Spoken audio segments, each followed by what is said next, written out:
A couple of announcements about the Connections series. This is part of College of Southern Maryland's literary reading series, Connections. The next event will be on November 2nd. It's the poet Alan King. Also, we always do these 7:30 on Friday evenings. This will be at the Prince Frederick campus. And then on December 7th, the Plata campus, there'll be the Connections Literary Magazine reading. If you're not familiar with the magazine, it is a magazine which publishes both community and student and faculty writers. If you're interested in submitting poetry or fiction or essays or photographs, what's the deadline, Neil, on that? October 26th. October 26th, and you would email those to? connections@csmd.edu. There we go. So I'm going to give you something of the biography of my friend Jeff Biggers, and then talk a little bit about what I get from his work. He is a historian, a journalist, a playwright. His work's been on National Public Radio. It's been in the New York Times, the Washington Post, the Guardian, the Atlantic Monthly, every major outlet you can think of. He's the author of 8 books, including Resistance, United States of Appalachia, in the Sierra Madre, No Lonesome Road, The Trials of a Scold, Damnatio Memorari, is that right? More or less? Okay. Yes? Okay. State Out of the Union, I guess maybe yes. And Reckoning at Eagle Creek. And Trials of a Scold is about the Maryland writer, what was her? Anne Royal. Very much of interest to us here. He's a playwright. He performs monologues, appears frequently at theaters, at festivals, at conferences, at schools. He's the founder of the Climate Narrative Project, which is an arts and advocacy project for schools and universities and organizations. He's given lectures and readings and performances at over 100 universities, including University of California, University of Mississippi, Yale University, University of Rome, and now College of Southern Maryland at Leonardtown. Aren't we lucky? Okay. He's delivered keynote addresses at numerous literary and urban planning and environmental conferences. He's received an American Book Award, David Bauer Award for Environmental Reporting, Forward Magazine Book of the Year Award, the Lowell Thomas Award for Travel Journalism, the Delta Award for Literature, the Plattner Award for Appalachian Literature, Illinois Arts Council Creative Nonfiction Award, the Garst Memorial Award for Media, so on. His play, 4.5 Hours Across the Stones of Fire, won the Greener Planet Award at the Planet Connections Theater Festival in New York City. Has appeared in theaters throughout the country. We're really fortunate to have him here with us this evening. The title of Jeff's latest book is Resistance. Its subtitle is Reclaiming an American Tradition. What Jeff, as an historian, as an activist, as a writer, as a resistor, has done is to remind us that resistance is at the center of the American narrative, and that resistance in a democracy is not subversion, it is the essence of patriotism. He reminds us that the creation of this country itself was the result of an act of resistance. He reminds us that what drives the engine of American progress is not science, is not technology, is not profit, but rather the kinetic tension that has existed from the beginning between the ideals consciously and thoughtfully articulated in our founding documents and the ways we from the beginning fell short of those ideals and had to fight, had to resist year after year in our national attempt to live up to our own definition of ourselves. The Declaration of Independence, the Constitution, documents that for the first time in history declared that a nation would define itself not through ethnicity, not through religion, not through language, not through birthright hierarchy, but through equality and justice did not describe the nation that existed. They mapped the nation that was desired and possible, the wished-for country. The Constitution itself, Frederick Douglass wrote, its language is we the people, not we the white people, not even we the citizens, not we the privileged class, not we the high, not we the low, but we the people. The Declaration stated that all men are created equal during a time and in a country where a fifth of the population were enslaved, and women and the poor were disenfranchised, exploited, and powerless. But once those words were let out into the world, once they were spoken and read and heard, they could not be stuffed back into the box. They called in every subsequent generation for action and resistance against injustice in order to force us to live up to our best ideal of ourselves, until the nation they described actually exists in the world. If the injustice is part of the necessary friction of the machine of government, let it go, wrote Henry David Thoreau. But if it is of such a nature that it requires you to be the agent of injustice to another, then I say break the law. Let your life be a counter-friction to stop the machine. One has not only a legal but a moral responsibility to obey just laws, wrote Dr. King from Birmingham jail. Conversely, one has a moral responsibility to disobey unjust laws. Bigger's work, in the end, exists to remind us who we are supposed to be and what we are supposed to do. He reminds us in Resistance of the life and words of Thomas Paine, who in the worst days of the Revolution wrote the words that held it together. These are the times that try men's souls. The summer soldier and the sunshine patriot will, in this crisis, shrink from the service of their country, but he that stands by it now deserves the love and thanks of man and woman. Tyranny, like hell, is not easily conquered, yet we have this consolation with us, that the harder the conflict, the more glorious the triumph. Jeff Biggers is a winter soldier. Please welcome him.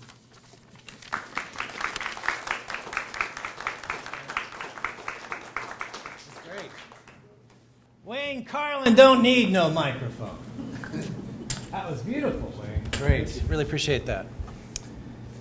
These are the times that try men's souls. You know, I read that as Rachel entered the doorway in the back. These are the times that try men's souls. The first time I read that, I was on the stage at the Engler Theater, and it was part of Writers Resist and writers across the country the day before Trump, I almost said Ronald Reagan, it's amazing. The day before Trump took power, writers across the nation came out to read works of resistance. And there I was reading with a student friend of my son's who was this amazing young poet. I wanted her to join the stage with me, and I go out and I begin with Thomas Paine's, "These are the times that try men's souls." And Miriam came out. She wears a hijab. She's a Gambian American. She looked at me and she said, "Dude, these are the times that try women's souls." And I'm thinking, oh man, I can't believe I began that. And we have to take these incredible words, these incredible thoughts, a line that changed our nation, and update it to who we really are.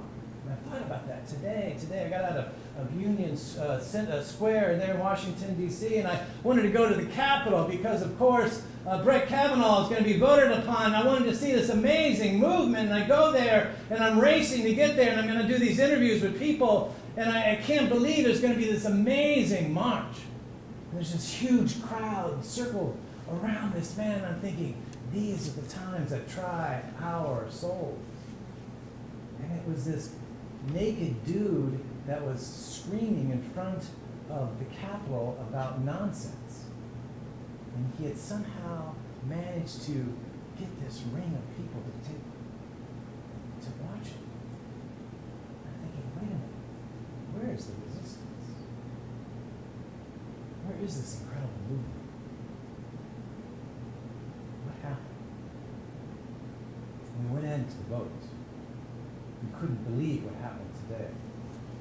You know, today was an amazing day, and I take it kind of personally because I know people like Brett Kavanaugh because I was this kind of little hillbilly redneck kid and they didn't know what to do with me, and so they shipped me off to Washington, D.C. to go to a prep school my senior year, the year before Brett Kavanaugh had his incident that never happened.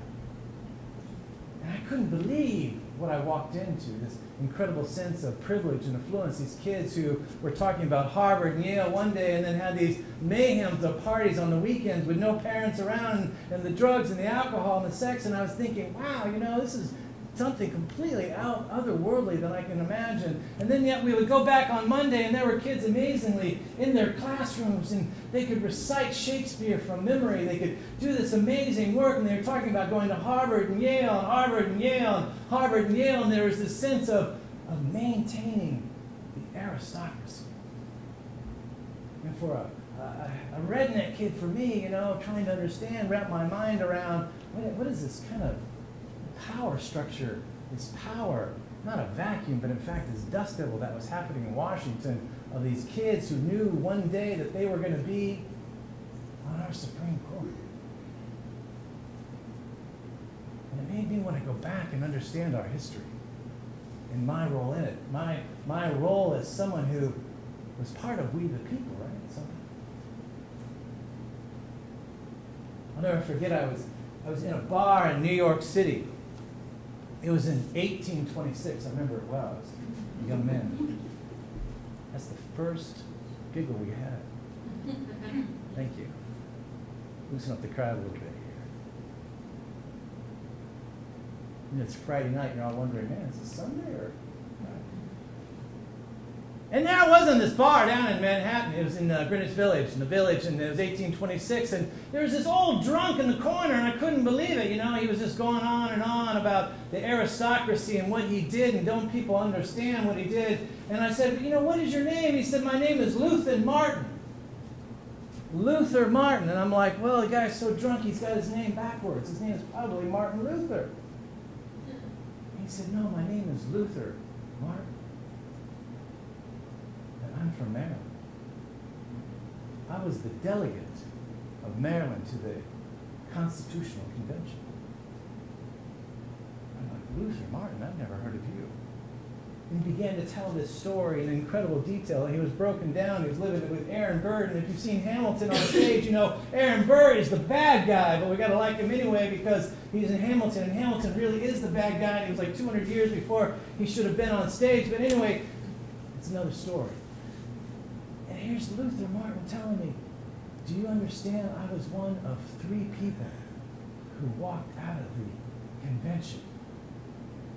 I refused to sign our U.S. Constitution. Really? Me, George Mason, and a 3rd person. Watch how he walks out the room. That's just how Luther Martin did it. Perfect timing, Neil. He said there were 3 reasons why Maryland refused to go along with this convention, this idea of we the people. How dare they say we the people? Patrick Henry said. Who is we the people that they are claiming to speak on behalf? Only 55 wealthy white men have signed this Constitution.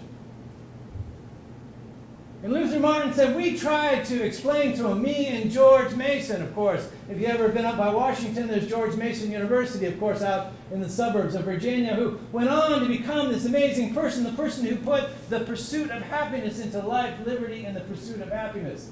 Thank you, George Mason, from the Virginia Declaration of Rights. And Luther Martin said there were 3 things that concerned us about the American Constitution, that this small group of people of Georgetown Prep had come together and created this Constitution for wealthy white men and had left out the very things we fought our American Revolution for. And one was not to have an aristocracy. That rich, wealthy boys from Georgetown Prep do not have an entitlement to control our country. He said the second thing that angered us even as a slave owner, was that we refused to ban slavery in our Constitution, a bitter battle. George Mason, who was one of the biggest slave owners of Virginia, said this is the poison. This is what's going to lead to the tyranny of our nation. This will destroy our nation and lead to an even worse aristocracy if we don't have the courage to ban slavery. And he walked out. And the third part was Luther Martin said it was all in secrecy. That we created the Constitution in secrecy. We didn't share it with we the people. And he walked out. He became your Attorney General. Your state, eventually, of Maryland went along with the Constitution against his wishes. Luther Martin went on to a storied career as an attorney, but eventually he went down, he became a drunk, he lost all of it. He died in poverty, unknown, in an unmarked grave in New York City. The man who represented the conscience of Maryland at the birth of our nation. It's amazing.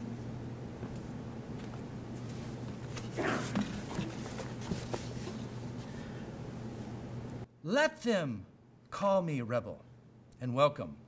I feel no concern thereat. But should I suffer the misery of devils, were I to make a whore of my soul, revering, swearing allegiance to one whose character is that of a sottish, stupid, stubborn, worthless, brutish man, then you should call me a traitor. That was written by Tom Paine, of course, in 1776. That was his common sense that shook up our country. And who was Thomas Paine, you know? He said it's petition and resistance. That's what we had left in our country. And Thomas Paine, of course, argued that we had no other recourse as Americans. It left to the Americans no other modes of redress than those that are left to people when you face a despotic government, when you face a brutish man. And I'm thinking resistance. What is resistance? You know, when we think of resistance of my generation, we think of these little French guys running around with really cool berets, you know, all wearing black leather in World War II movies, and that's part of the French resistance, you know, and that's cool. And or we think of the resistance, we think of the Tiananmen Square guy, the tank man, the guy who stood before the tanks in 1989 and refused to allow them to go forward. When we think of resistance, we think of Gandhi or other countries. Rarely do we use the word resistance for Americans. You know, if you go to the Department of Defense, they have defined what resistance is, and they say it's chaos and unrest against bona fide civil authority. That by definition, somehow resistance is wrong. But would you believe me if I told you the best kept secret of our nation is this fundamental credo that we in fact have a patriotic duty to resist duplicitous authority and their corporate enablers whenever they attack our democracy. Thomas Paine, 1776. That there is no greater act of patriotism than to resist. What is resistance, you know? And who was Thomas Paine? Thomas Paine, you know, I walked through Washington, and I go into the Capitol this morning, and there's this amazing uproar, and there's the resistance. I finally find this incredible women's march. They've come inside, and that's why I've missed them before. And I go into the rotunda of the Capitol, and there's 2 statues from every state there. And I'm seeing Jefferson Davis, this treasonous man who led the Confederate States of America, a man who committed treason against our government, and he has a statue towering over me in the U.S. Capitol, and I count 4 other Confederates, and I'm thinking, where is Thomas Paine? Do you know there's not a single memorial or monument to Thomas Paine in Washington, D.C.? And why should there be? Why should there be? Here's this guy who's completely in debt. He has 2 failed marriages. He probably ripped off his last wife. He's a complete disaster. He's the dregs of society. He's the kind of immigrant we don't want in our country. He's full of debts. He's full of violations. He couldn't even make a life as a tax collector in England. Who would want him to come over to our country? A complete ne'er-do. And he gets on the boat and he comes to the dream that he had, knowing that America is best seen through the eyes of immigrants. He gets a disease. He comes across, and he can't even get off the boat in Philadelphia. He is so sick, he's picked a fever. And he manages to survive, and the only reason he survives is he happened to have a letter from Benjamin Franklin, who he didn't know and pretended he knew, who actually just said, give this man a chance in America. Here's this undocumented immigrant, a failure, in debt, who in the winter of 1774 going into 1775 had come because he believed in the resistance that he had heard about. And he does what every person does when you can't find a job. He created his own magazine in Philadelphia. It was called the Pennsylvania Magazine. And he began to publish poems and stories and parables and songs. One of his first poems was called The Liberty Tree, that suddenly became a pop song. He published this beautiful poem by a woman named Phyllis Wheatley. It said, in every action, let the goddess guide. And she wrote this beautiful paean to George Washington as a potential leader, saying, you have it in it.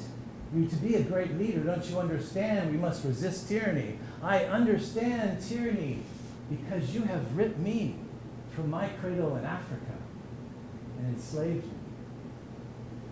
And she sent this poem that Thomas Paine published. Phyllis Wheatley, one of the most beautiful American poets we ever had, published this enslaved African. And George Washington wrote her back a letter saying, I will always be your humble servant. Thomas Paine began to publish more stories. He said, where's this resistance I was talking about? You know, and we often feel like, okay, there was July 4th, 1776, and I think often we think the next day we went to the shopping mall, that was it on the revolution. But in fact, the revolution went wrong. The revolution actually went in the direction of the British. We had a stalemate in the north. We couldn't actually stop them. George Washington was this incredibly incompetent military leader. We were losing battles. We had massive mutinies. Washington was having to string up people who refused to march with him. There was no funds for a Continental Army. And Thomas Paine realized that we needed to tell the story of resistance. And so he sat down and wrote a document. He couldn't sign his name. He was as anonymous as the man who wrote the op-ed in the New York Times. He said, it's common sense that we have to go back and confront this British leadership, but now is the time for our revolution. That anybody who sides with this dictator in power must be confronted. That you must make a decision. Because, you know, we kind of forget that the Americans weren't completely for the American Revolution. In fact, the majority of the Americans weren't for the American Revolution. The majority of the leaders of this aristocracy didn't want to be for the revolution. They didn't want to lose their business deals. John Hancock, of course. Everyone learned to put your John Hancock when I'm a kid. John Hancock, with that Declaration of Independence, was on many other declarations. In fact, in 1775, just after our patriots were gunned down in Lexington, Massachusetts, the beginning of the revolution, American patriots gunned down by British soldiers. The Continental Congress wrote a declaration telling England, how dare you shoot down our patriots in cold blood? How dare you attack our rights? We really don't like that. But if it bothers you, that's okay. We won't bother you anymore, and we're really sorry. And this is an olive branch. And please don't think that we want to do anything but reconciliation. John Hancock. And Thomas Paine was outraged by this. He's like, where's the resistance? Because already in Philadelphia, there was this young cats, you know, who didn't want to be part of the old guard, who actually wanted to push, and young merchants. But more importantly, it was Africans and slaves and indigenous people and the people who worked the seaboard. People who were really part of the resistance on the seas. People who were sending secret messages. that in fact they were confronting the British officers, that already we had the Boston Massacre of 1770 led by Crispus Attucks, an African-American and indigenous person who was shot down. No different than what happened in Ferguson. No different than what happened in Baltimore. These young African Americans, these young indigenous people, young immigrants confronting what was going on. It's amazing when we think about the resistance in that point and the aristocracy. You had someone like John Adams who went on to become our second president. And John Adams was this amazing writer, this beautiful attorney who, after the gunning down of the Patriots in Boston in 1770, actually defended the British government. He said, well, yes, we should always be afraid of mulattoes and blacks.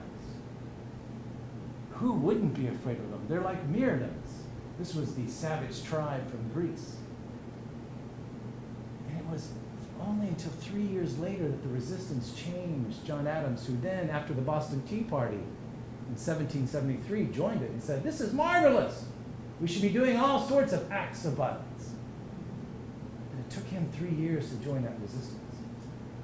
So Thomas Paine wrote his Common Sense. He published it anonymously. It went out, 100,000 copies. To this day, it's the best sold, see if I get the conjugation right there, the best-selling document in the United States outside of the Bible. This pamphlet that called for the American independence movement in January 10th, 1776. It got out to the soldiers. George Washington said, this is single-handedly changing the way we think. And think about it, Thomas Paine never made a penny on it, but it was distributed far and wide.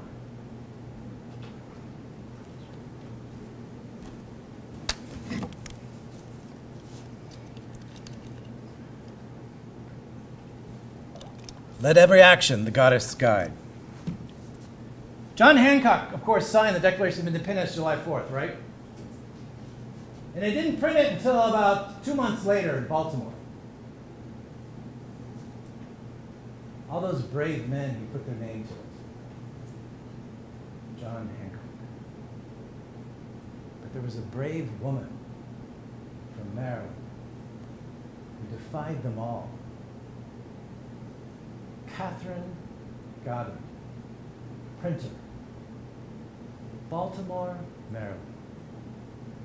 The only person who was brave enough to put her return dress was the publisher of a newspaper in Maryland, a woman who said, this will be the return address of the American resistance. It was a woman who gave voice to the Declaration of Independence. Catherine Goddard, this incredible woman, this incredible journalist from Maryland. And on the next page of that beautiful document, when she brought out the Maryland Journal, her newspaper that she published every week, this beautiful journal, she published the Declaration of Independence on one page, and on the next day was ads for runaway slaves. And you're thinking, we the people? Who is we the people? Even for a courageous woman like Catherine Goddard, supporting slave catchers. That Catherine Goddard, as a woman, was not even included in we the people. Only property-owning white men.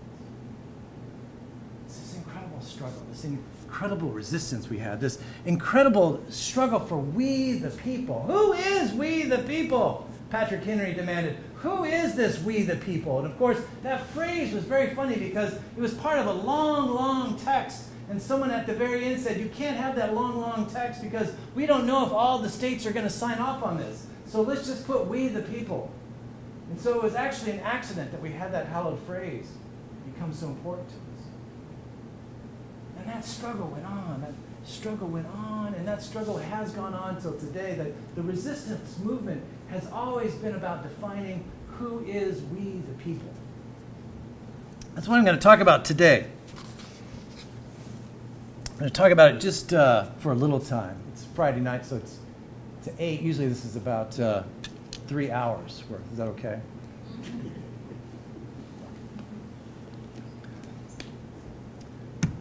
You know, my people have been in Maryland for a long time. My people came here in 1640. We were Swedes. We started New Sweden and then went up to Delaware. The second language we learned was Finnish, because there was a bunch of Finns with us. The next language was Lenape, the indigenous people who came and helped us, which then we began to spread disease. The next language we had to learn was Dutch, because the Dutch had taken over New York and New Jersey, and then eventually came down and conquered New Sweden. So in 1650, we had an uprising, a resistance, that my family was actually the leader of, Olaf Stille. The fifth language as an immigrant was English, he learned. He had learned 4 other languages before English, being one of the first Americans. That in fact, this resistance movement was about self-determination. And most of our Swedish community were executed. And my ancestors somehow survived and went in and lived with the Lenape. That resistance had been part of our American experience since the very first imprint. And we think about Jamestown, and we all watch Pocahontas, and we kind of forget about the fact that Pocahontas was not having an English invasion, but it was a company from England had come to settle this colony, that it was a corporate entity. That in fact, the first American colony was a business transaction, not about religion or freedom. It was about making money. And in the first month, in 1619, there was a labor strike. Polish workers had been brought with Bohemians to make glass as part of the colony, and they went on strike because they were not given voting rights, because they were not English speakers. And they had a work stoppage and a resistance campaign, and they won. Meanwhile, you had 20 Africans who had just been robbed from Africa and brought over as enslaved people by the Portuguese and left in Jamestown. Angelo, and 19 people. In the beginning and the birth of an economy based on enslaved people. And the resistance continued, of work stoppage, of running away, and eventually rebellions. And of course, 2 years later, the Potawatoms, the indigenous people, attacked and destroyed Jamestown. And we responded and destroyed them. The resistance has been going on for 400, 500 years. And how do we see that relevant to today? How do we use this word resistance? You know, I'm trying to think, you know, resistance is, it's like everybody is in the resistance now if you're cool, you know. I saw there was one of the Kardashians, and I got the name right. I wasn't sure if it was Kylie or the other one, but she did this ad where she was like kind of a model. I don't know if you saw the ad for Pepsi. Did anybody see that ad? And here's the Jenner Kardashian girl, and she's drinking Pepsi, and then here comes a march. It's kind of like a Black Lives Matter march, but you don't really know because they don't tell you, but everybody's kind of cool and wearing really cool things. And then she leaves as a model, and she joins the march, and she grabs a Pepsi, and she gives the Pepsi to the cop. And the resistance wasn't drinking it. And Pepsi had to kill the ad immediately. And Hillary Clinton announced she's in the resistance. And the headline said, Google will lead the resistance, and Facebook will lead the resistance.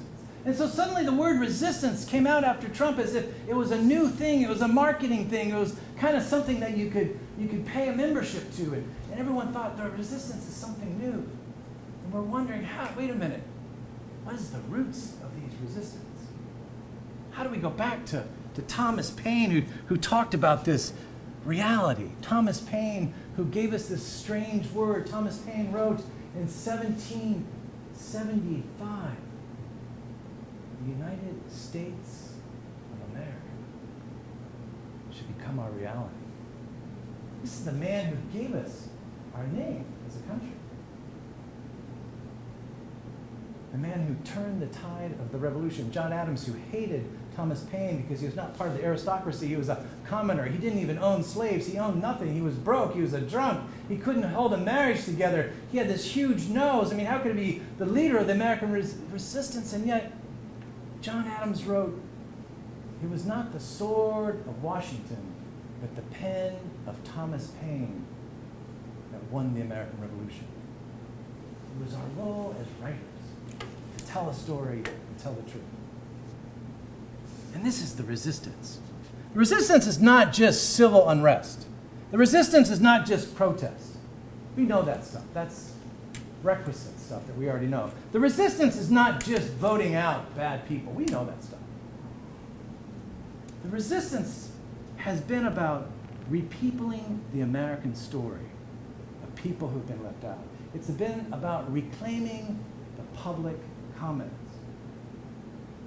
Do you know in 1786, before George Washington even became president, we had an outbreak of American Revolution soldiers in western Pennsylvania, in western Massachusetts, who couldn't believe that we immediately after the Revolution were taxing veterans and poor farmers to pay to support the corporate entities on the coast in Boston, Philadelphia, and Baltimore.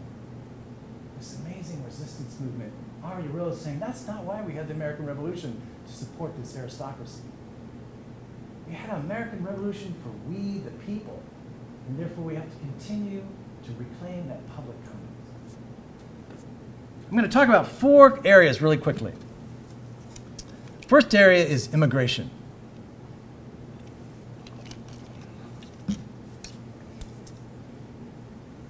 Thomas Jefferson, 1801. Once again, I remember it well. First speech he gives in Washington as the president. And he says, the first thing to the Congress is we have to undo the mistakes of our immigration policy.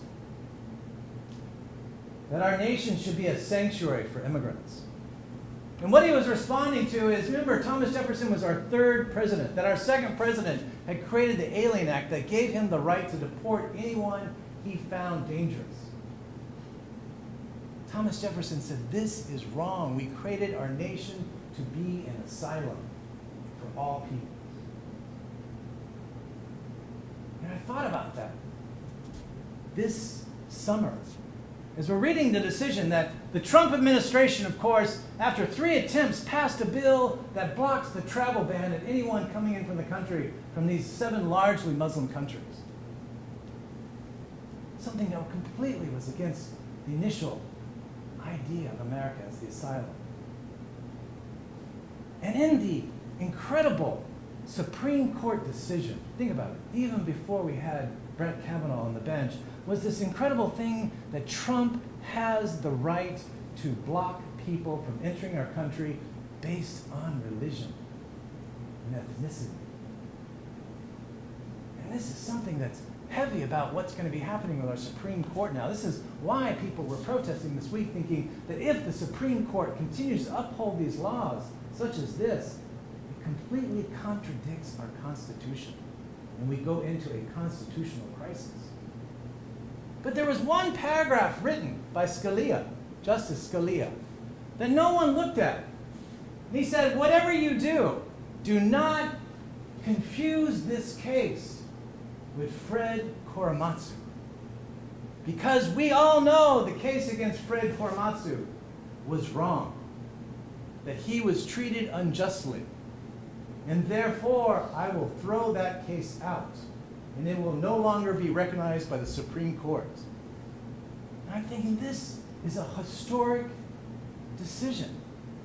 That this summer, the Supreme Court, as they banned Muslims, upheld the resistance of a Japanese American who in 1943 refused to go to the internment camps. He was an American, let's not say Japanese American. His name was Fred Korematsu. He was a Pentecostal. He was a champion swimmer in Oakland. He was someone who believed in the American dream. When the war broke out after Pearl Harbor, he immediately went to join the military, but they wouldn't let him because he had Japanese ancestry. His parents, like all Japanese Americans and Japanese of ancestry from Japan, got carted off to stadiums where they were held in these little internment camps where the horses were, and then eventually put out to camps in Arizona and Utah.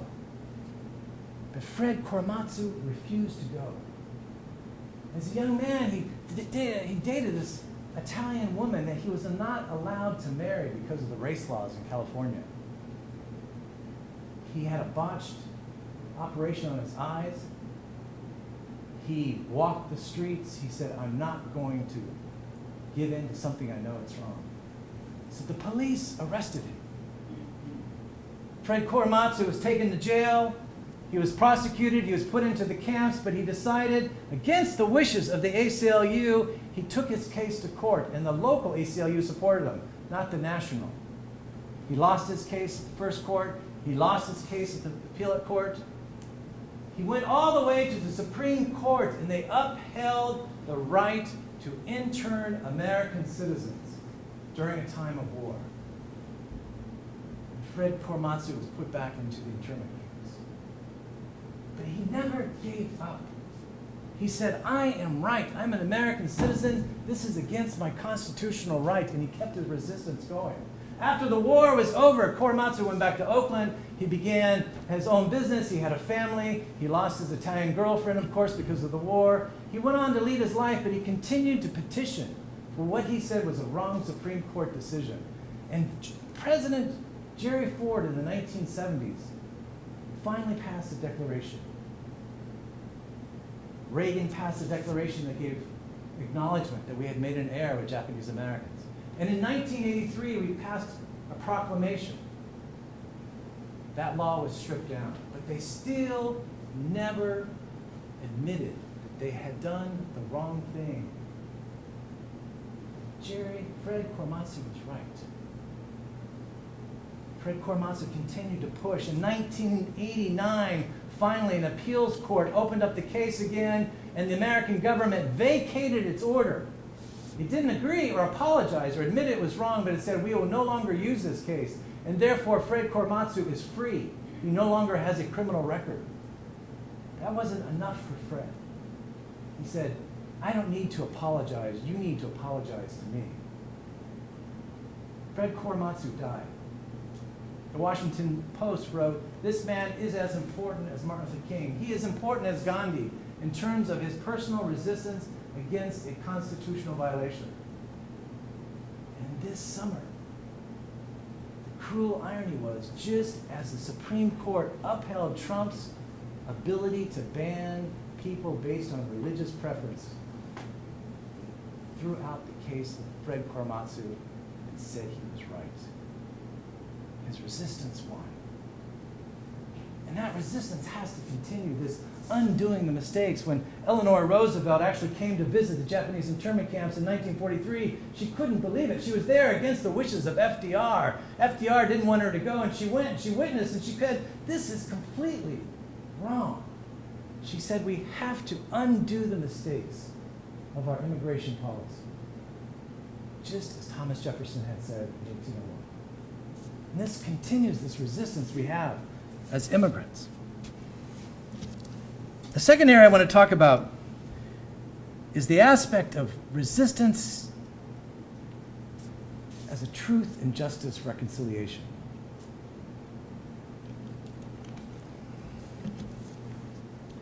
In 1789, George Washington becomes our president. He's there in New York City, right? That's where we had our first Capitol. Right there on Wall Street. How apropos was that? And there's George Washington up on the balcony talking about we are finally freed from slavery. And the American Revolution loved using the slavery metaphor, notwithstanding that they owned hundreds and thousands of slaves.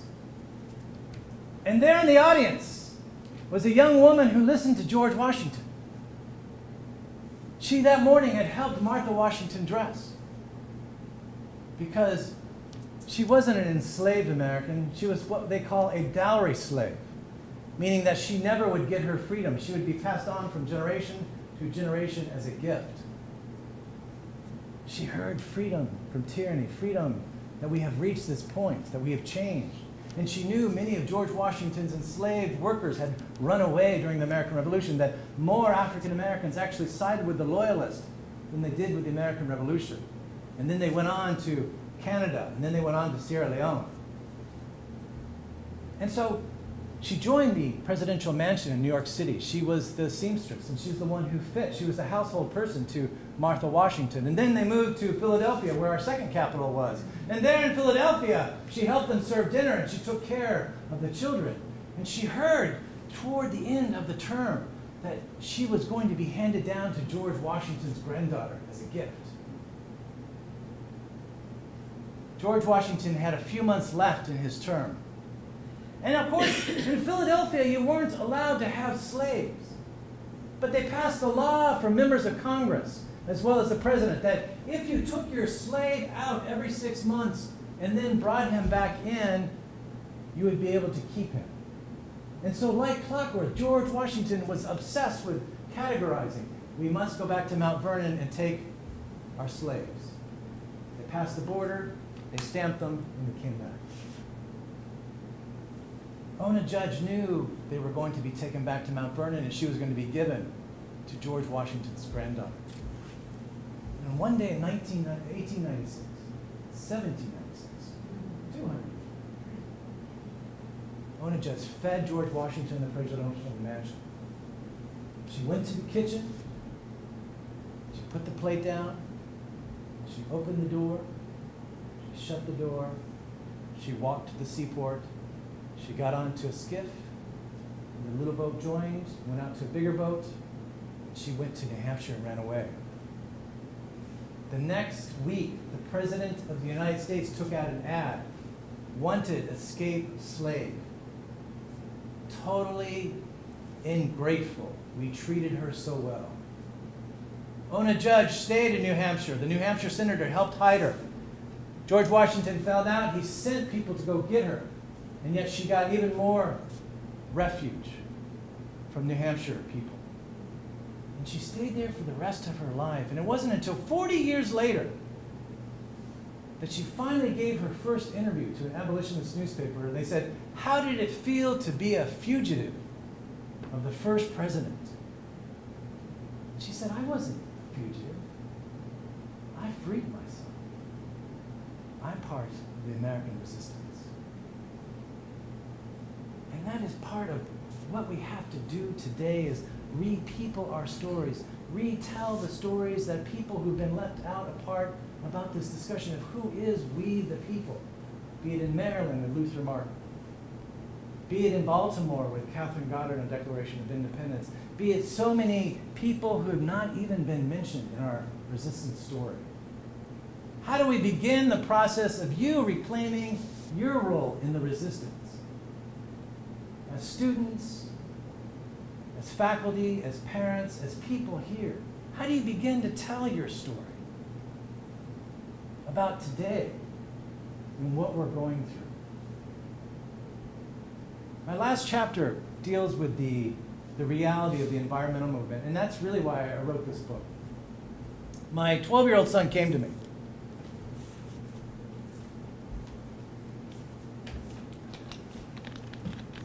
You know, you guys you're a pretty serious crowd here. You know, everyone's kind of a bunch of Episcopals here, or something like that. Lutheran, all right. You're in the wrong state. You have to Minnesota or something. My 12-year-old son came to me after Trump pulled out of the Paris Climate Accord. And he's like, "Dad, you know, the guy pulled out." He refers to him as the guy. "That guy pulled out of the Paris Climate Accords." He says, "Is there any hope?" And you got your 12-year-old kid. Actually, he's like 12-year-old here. This is an incredible kid. My son, he's blind in one eye. He has a rare ocular syndrome. He's gone through more medical visits than any of us can imagine. And he says, "Is there any hope, Dad?"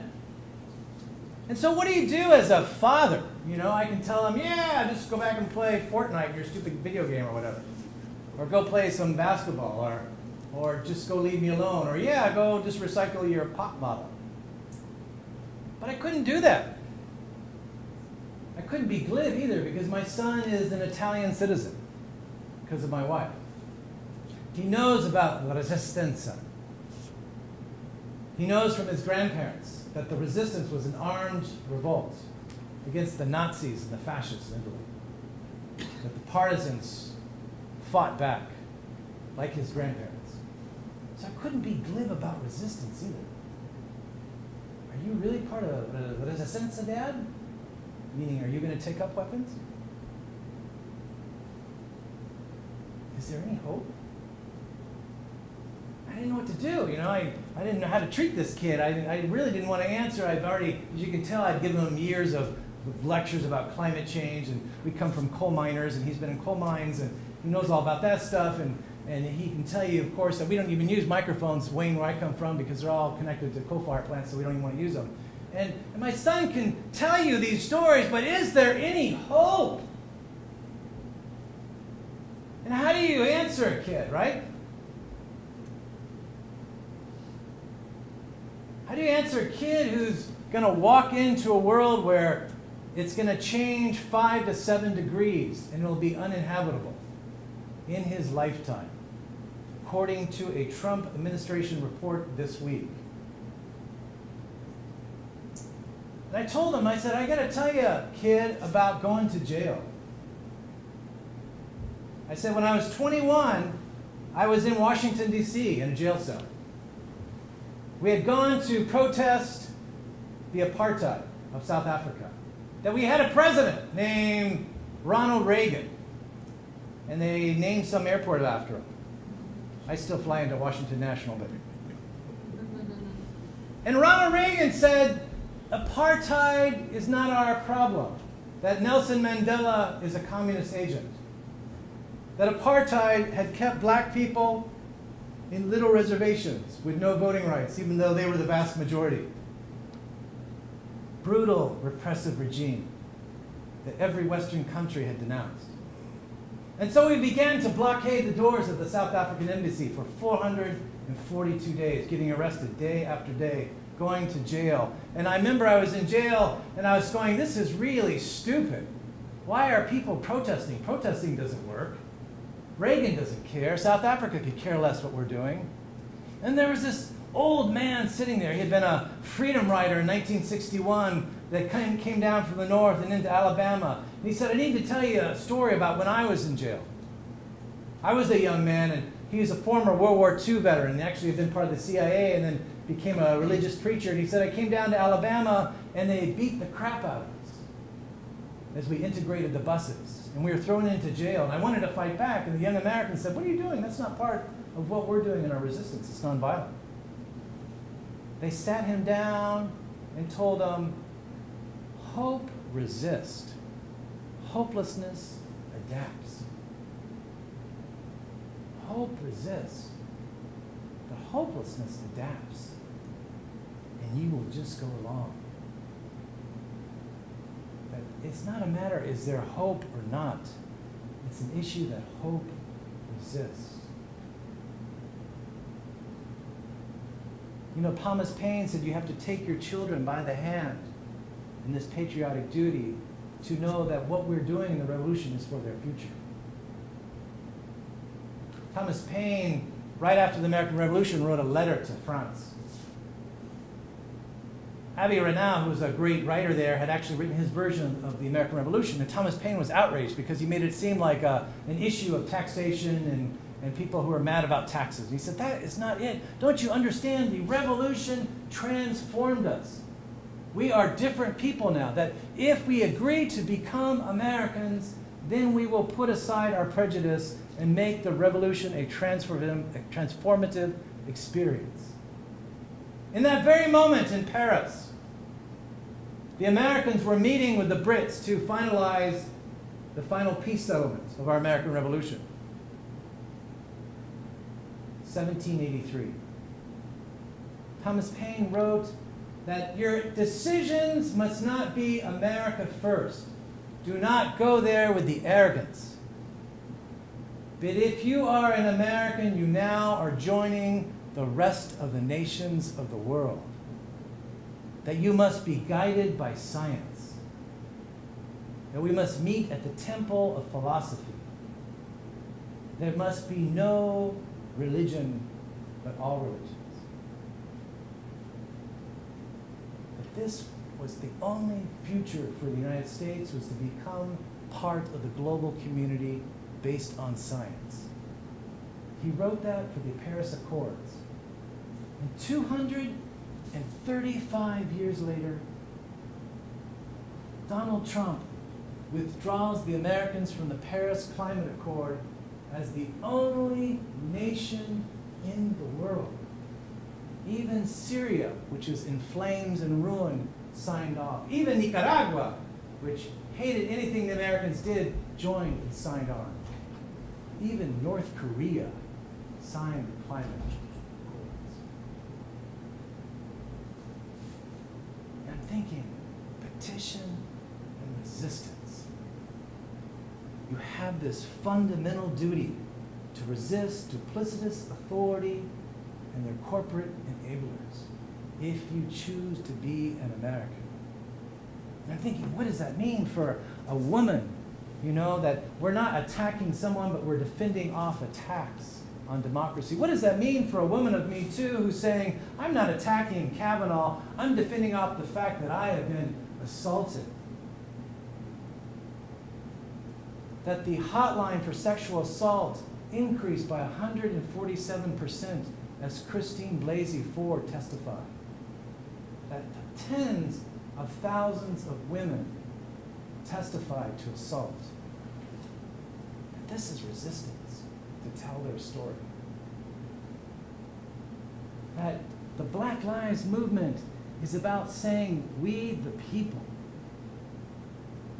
That there's a 90% chance that a black youth the age of my son, if caught with drugs, will be arrested and brutalized by the police compared to my teenage son in Iowa. This is part of resistance, to restore and to restore it. Tell our story. That the dreamers and undocumented people who've been the builders of the foundation of the economy, especially in agriculture in the West, are saying this is part of the American story to undo the mistakes. And finally, the idea that we can create cities of resistance in an age of climate change. Thomas Paine said, we have it in our power to reinvent the world. We have it in our power to reinvent the world. We don't have to do what England does. That if we live in Maryland that gets 90% of its electricity from fossil fuels, we have it in our power to do something else. Like Iowa, where we get 42% of our electricity from wind turbines. And within 3 years, we will get 80% of our electricity from wind turbines. As in California, which has mandated all new construction must have solar panels. It's ordinance. That in Maryland, you import 92% of your food. Think about it. Even your crab cakes may not come from it. And that you have cities that now are beginning to see the circular economy, that instead of importing and having the carbon imprint of that we can begin to create our own local food industries. Places like Adelaide, Australia, which created 50,000 acres surrounding it in a circular market, brought it in with solar buses, created solar neighborhoods, and created a local food market that now provides 42% of its own food, a city of 1.2 million people. These are also the cities of resistance, of saying there's a new way to live, and how we deal with civil rights, immigrant rights, women's rights, environmental rights, but more importantly, our future. I'm going to finish with something.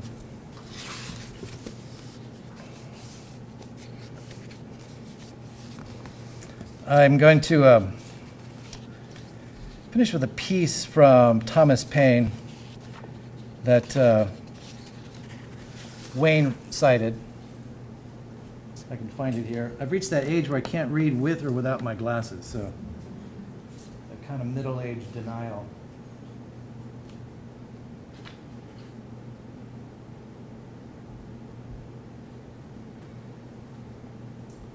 Sorry about the turn here, as I'm looking for it here.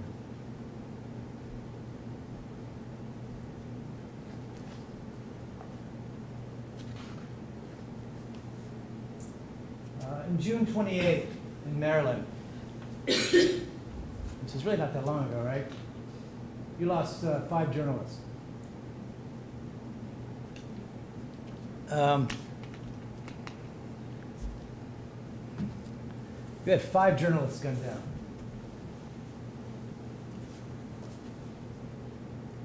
2018, American journalists gunned down. Enemies of the people. And I hit people like me who, I'm not a beat reporter, I do magazine journalism and radio journalism.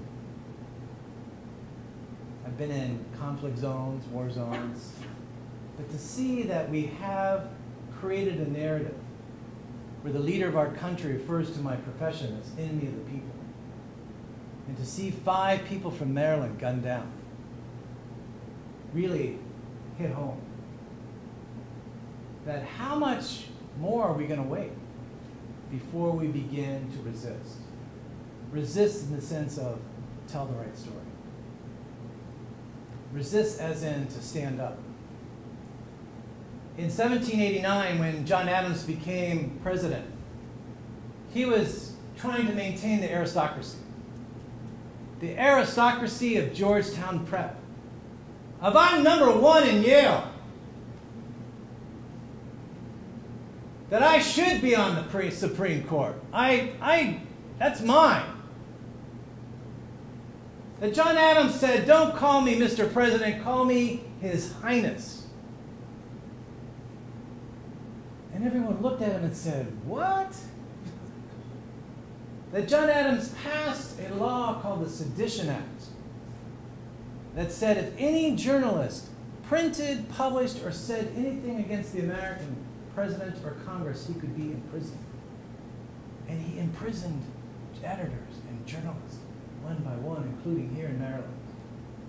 Amazing. Anne Greenleaf, a wonderful woman editor. There were 67 editors at that point of women in the South alone. That there was this scandal in Vermont. It's always some guy in Vermont giving us a hard time named Lyons, who was an editor of an incredible newspaper called The Scourge of Aristocracy. I always thought that'd be a great name of a newspaper to have. And he put him in jail, and he ran for Congress and actually got elected. And it was the journalists who came together, who put the Sedition Act on one page and the Constitution on the other and said, Americans, it's time for you to step up. They led a campaign. The journalists in Kentucky and Virginia came together. They had a covenant. They moved forward. Thomas Jefferson said if it wasn't for the newspaper men, there would have been a rapid march to monarchy. And of course, in 1800, Jefferson was able to defeat Adams and throw out the Sedition Act. But we had to go through that as enemy of the people. And I think about that when I think of losing 5 journalists here in Maryland just a few months ago. In a passion of patriotism, Paine recalled, having walked through enemy lines to reach his home in Philadelphia, the author of Common Sense embarked on a resistance campaign of what he called literary warfare. Washington had come to a stalemate in the North. He simply couldn't stop the British any longer in New Jersey. And Thomas Paine had actually put down his plume and picked up a rifle and gone up with it. There were secret negotiations to give the North to the Americans and the South to the British. Think about that for a minute. Think about what that would have done to country music today. In a passion of patriotism, Paine realized he needed to do something. On December 19, 1776, Paine published the first of his 16 American Christ pamphlets that would revamp the spirits of the demoralized American army and convince a new generation of reinforcements to return to the battlefield. That you simply can't give up, even if Brett Kavanaugh is appointed. On December 23rd, Washington commanded his troops to come together. There they were in New Jersey. December 23rd, as an official read Paine's words aloud. These are the times that try women's souls.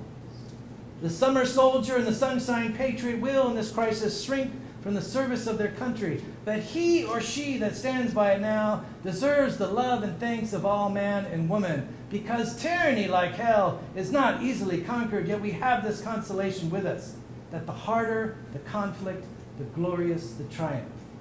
2 days later, the American forces crossed the icy Delaware River, crept along the snow-swept woods, and launched a surprise attack on the British and largely Hessian mercenaries in Trenton, New Jersey, gaining a critical victory to stave off the American advance. The American Revolution got its groove back, thanks to the pen of an immigrant writer. Without the pen of the author of Common Sense, John Adams said, the sword of Washington would have been raised in vain. And that is the story you have to take. When you go to Washington the next time, you need to ask, why is there no monument to Thomas Paine? Why is there no monument to Maria Stewart, the feminist abolitionist African-American who in 1833 said, what if I am a woman? Who challenged white supremacy and led the abolitionist movement. Did you have to ask, why is there no monument to Fred Korematsu, who challenged a wrong immigration policy? That why is there no monument to Catherine Goddard, the woman who gave the return address to the Declaration of Independence in Maryland? That why is there no city of resistance in Maryland until you folks decide what you want to do next? But this is the story that's waiting to be read and waiting to be written. And you're writing it right now. Thank you so much. Thank you so much for your time.